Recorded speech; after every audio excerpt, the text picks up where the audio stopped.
મહત્વના સમાચાર સ્થાનિક સ્વરાજ્યની ચૂંટણીને લઈ અને શક્તિસિંહના ભાજપ પર પ્રહાર કોંગ્રેસના કાર્યકરોને ધાક ધમકી આપવાનો ભાજપ પર લગાવ્યો છે આરોપ ધાક ધમકી અને નાણાંની લાલચ આપી અને ફોર્મ પાછા ખેંચાવ્યાનો છે આરોપ પોલીસનો દુરુપયોગ કરવાનો પણ ભાજપ ઉપર પ્રદેશ કોંગ્રેસ અધ્યક્ષ શક્તિસિંહ ગોહિલના છે આરોપ સાણંદમાં યોજાયેલા કોંગ્રેસના સંમેલન દરમિયાન પ્રહાર કર્યા છે સાણંદમાં પણ ઉમેદવારોને ફોર્મ ખેંચવા ધમકીઓ મળી હોવાનો શક્તિસિંહનો દાવો જૂનાગઢમાં લોકોમાં રોષ ભાજપની હાલત કફોડી અધિકારીઓ પણ પોતાની જવાબદારી નિભાવી નથી રહ્યા તેવું શક્તિસિંહ ગોહિલે કહ્યું છે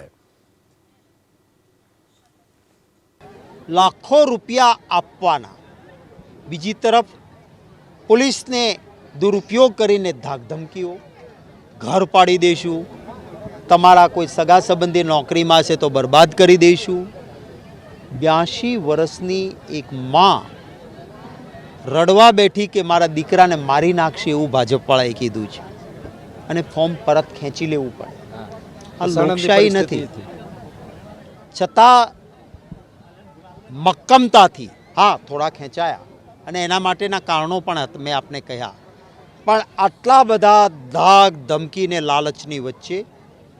જૂજ સીટોને બાદ કરતા જેમ કે સાણંદમાં આપણે અહીંયા છીએ